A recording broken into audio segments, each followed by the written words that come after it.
So I'm Judith Carruthers. I'm Engagement Manager for the National Lottery Heritage Fund.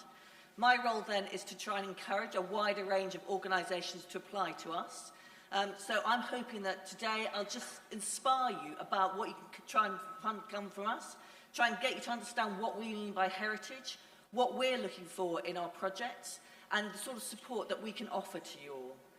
On the slide you can see there, this is the region that you're part of. It's a very big region. You're part of the London and South region. So as engagement manager, I have quite a large remit. I cover Kent and Hampshire and some of London. So unfortunately, it's quite a light touch support I can offer.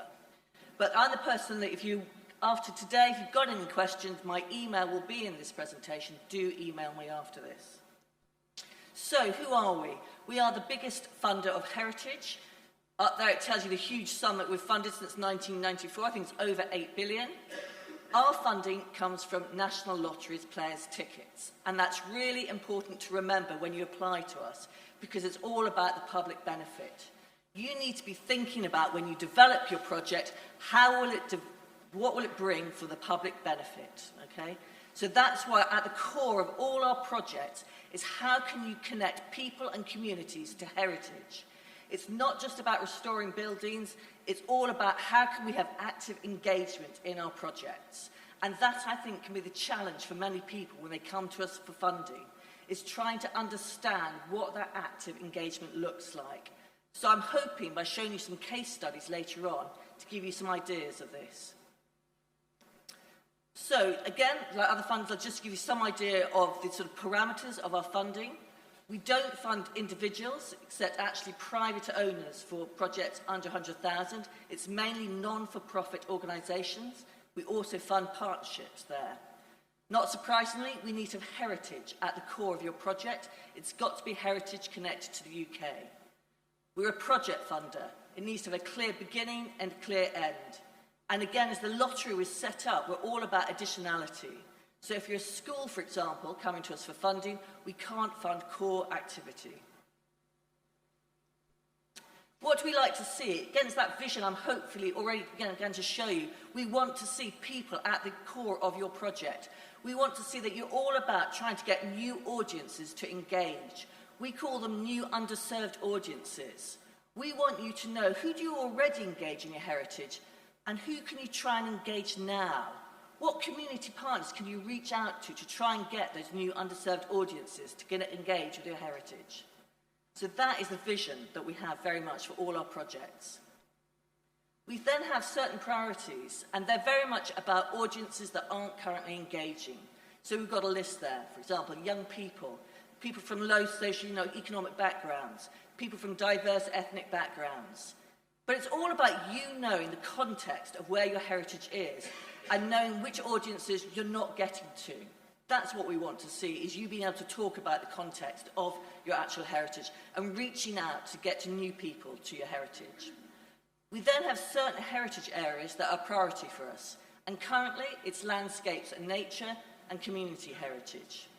We also currently have 13 geographical areas that we spend more time in terms of engagement, and in the London and South region, I'm afraid it's just 3 London boroughs: Enfield, Brent and Newham. But that, again, will start to shift and change because we've got a new strategy coming online in 2024. So it's very much a case of looking at our website towards the end of this year and seeing how our priorities are shifting. So what do our grant streams look like? We have 3 grant streams. The 2 I'm going to concentrate on today are the small and medium ones. So we start at £3,000. Our small grant stream is 3 to 10,000. That's for 1-year projects, a maximum of. You apply when you're ready. There's no deadlines. We take 8 weeks to make a decision around that. So I normally say to applicants, allow 3 months from your point of submission to when you want your project to start. And that same applies to the medium grant stream, which is the 10 right up to 250,000. So you can see they're quite substantial, the grants you can come to even at that stage. And again, we don't have deadlines for them. You apply when you're ready. We take 8 weeks to make a decision around that. And at that size of grant, we're looking for projects that last up to 5 years. And I'd say normally I see them looking between 2 to 3 years at that stage. Now, to help you and give you advice, we have what we call a project inquiry service. So if you're coming to us for a project over 10,000, on our website, you'll see there's an online application portal, and there's a project inquiry sort of line on that. You can write the outline of your project, submit it to us, and an engagement manager, such as myself, will give you advice on it. That's not part of the assessment process. It's purely giving you advice. If anyone is interested here in the large grants over 250,000, I just suggest you come and have a separate conversation with me. I'll certainly be around at lunchtime at the marketplace, available for people to come and ask me a bit more about our funding. So, what is heritage? Now, this is almost the number one question I get asked as an engagement manager, because people tend to either have a very narrow understanding of heritage or too broad an understanding. And the bottom line is, we keep it very broad. The definition on our website says anything from the past that we want to say for future generations. Because we want you to define your heritage. It's what's important to you and your communities. That's what matters to us. So the images here just give you some idea of the range of heritage we have. So we do the built environment, and you can see a grade 2 listed cinema here from Brent. And that's what many people associate us with. But we're much broader than that. We do industrial, maritime and transport. And again, you see some examples of steam railways there. We do museums, archives, collections. We do cultural traditions. So here you've got an image from Brighton of a particular South Asian dance group, and showing us they did some research into how these dances had changed over time. We do community memories, oral history traditions. How has your parish changed? What's important to you? What memories from the First World War, from the Second World War? Very much about, many of our ones are all about community memories. And then landscape and nature is really important for us, particularly as we're moving to these climate change issues. So here in sort of Hampshire, we've funded many around the ANOBs, New Forest, we've done many funding around landscape and nature. But equally, we've funded small groups, community CICs who just manage a small area of ground, and they're looking to try and bring that natural heritage alive for future audiences in the area. So when you're thinking about your heritage, it may be that there's more than one element of heritage in it. So for example, if you're managing a church, you've got the built environment, but you'll also have the stories associated in terms of people who have used that building. There may be natural heritage in the churchyard itself. So try and encapsulate all those different types of heritage that you can see there. The other thing you need to show us then, the first thing you've got to start off then is what's your heritage focus. The next thing you need to be able to articulate is what's the heritage need. So what do I mean by that? It might be, for example, the need might be the heritage is at risk. Your building's about to fall down. The memories you're about to collect. Unfortunately, many of the elderly people you want to interview may pass away. It may be there's actual barriers to people accessing the heritage. The memories haven't been collected before. Or there's actual physical barriers that have to be lifted so people can see that heritage. So think about the barriers, think about how it's at risk. There may also be an opportunity. It may be the anniversary or a celebration that you want to commemorate. So, for example, I've been working in Portsmouth, D-Day, 80 years of D-Day is coming up next year, and many organisations are looking at how they commemorate that anniversary. So think about, sort of very much be able to articulate the need or the opportunity. And another way to show the need is we need to see consultation. Again, other funders have mentioned that. So reaching out to the communities you're going to work with, can you show that they're interested in this project? Can you show that they'll have a chance to shape the project with you? So, what do we use then to actually assess our projects? You need to be obsessed with our outcomes. And this is what this slide shows you. We have 9 outcomes, but don't worry, you don't have to achieve all those 9 outcomes. What we want to see is you achieving a few well. But there is one outcome that you need to be obsessed with, and it's the one at the top that says a wider range of people will be involved in heritage. That is the one outcome we expect all projects to achieve. So that needs to be part of your project vision to us. So what do I mean by that outcome? You break it down to 2 halves. One is the wider range. So it's back to that point I've been making. Find audiences, groups you haven't yet worked with, and try and reach out to them and work with them. And by involved in heritage, It doesn't mean that you create an exhibition and other people come and see it. What we want to see is actual participants helping to create that exhibition. We want them to be creating the interpretation. We want them to be working with you, the organisation, so they get a chance to really develop new skills, to be immersed in the heritage itself. And back to that point about you've got to know who you currently engage and start to be able to identify the gaps about who you need to reach out to.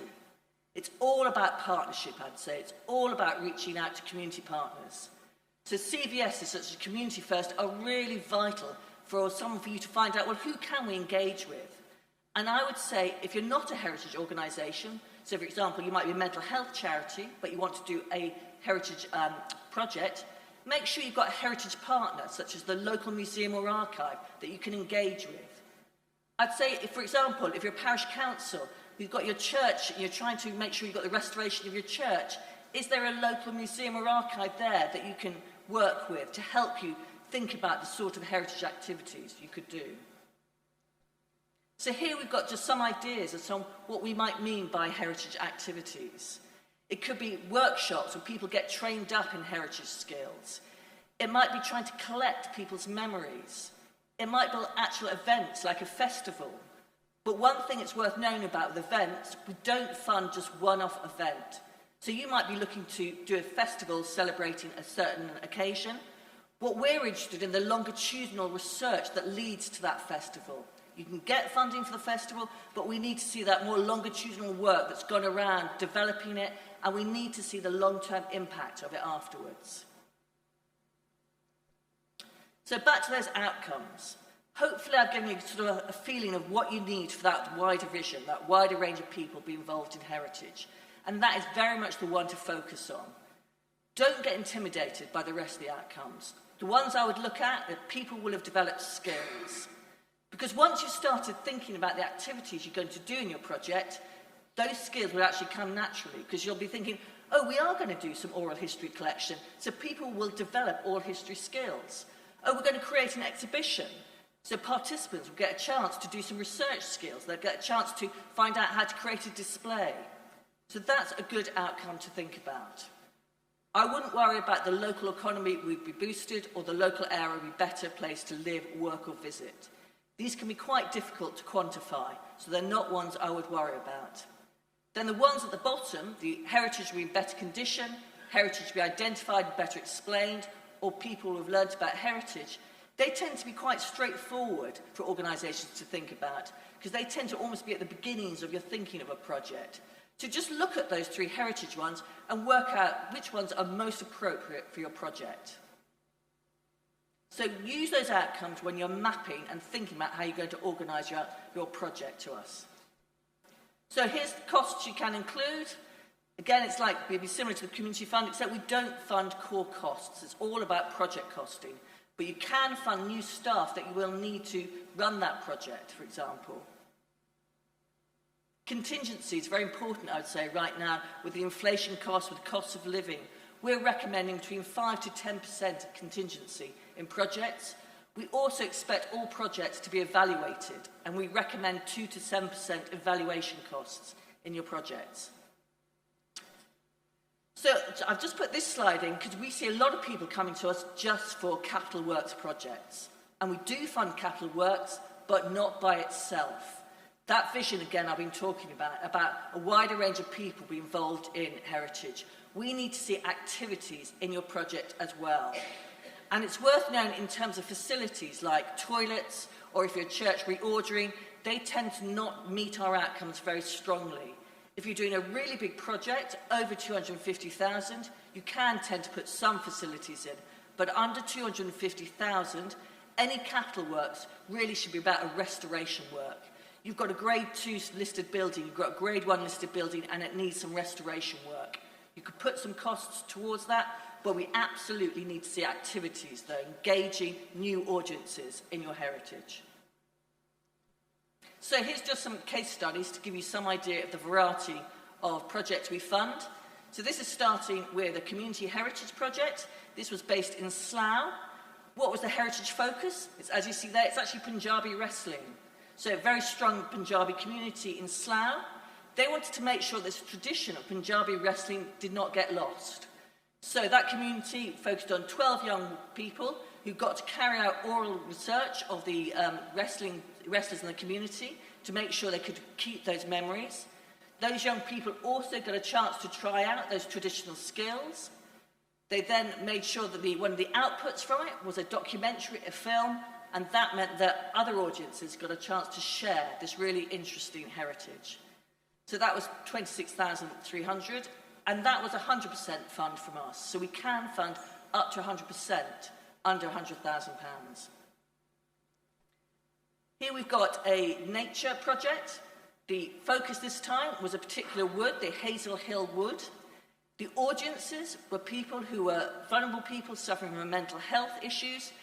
They came to us via the GPs. It was social prescribing.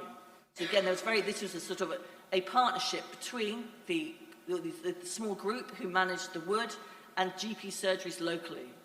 And the actual activities was all around conservation work in the wood itself, trying to see how to protect the habitats there, how to do some surveying citizen science skills around what different species was there. And again, that was under 10,000, that grant this time. Finally, here's a church project. This is a much bigger one. In all, the project itself was 252,000, but the organisation came to us for 209,000 of that project. And that's really sensible to try and find funding from elsewhere when you're going to try and come to us for a big project. So they did some capital works, but it only came to 100,000 of that total project costs, and that's worth realising. They put costs around staffing. They did some training for some apprenticeships, so we really like to see those traditional, those paid employment opportunities. They did some workshops around the music, because there was a very strong music tradition with that church. They did some arts and crafts study activity days. Those are just some of the flavour of some of the activities they did. But hopefully that gives you some idea of the sort of ambition you have to have if you're going to come to us at 250,000. So how do you apply? Like other funders, go to our website. We have a wide range of different resources. I've put some links into the next slide to give you some idea of those different resources. It's an online application process, so you need to create an account for yourself. Don't forget, as I said, if you're coming to us under 250,000, you can get advice from an engagement manager, such as myself. So there's some examples of some of the resources we have. The one I'd really shout out to is our application guidance at the top, but also the one that says outcomes for projects, because that really details what we're looking for in the different projects and the different outcomes. The other thing I want to flag up is that, as I said, this year is what we're calling a transition year. Next year, there will be a new strategy. We're calling it Heritage 2033. We will be funding very much the same sorts of projects. So keep on developing them as you are now, but do keep an eye on our website to see how things may change as we get towards the end of this year. And finally, there's my email address. And as I said, I'm very happy for people after today to email me if you've got any queries or anything you didn't understand from today, or you've got a particular project you're trying to develop.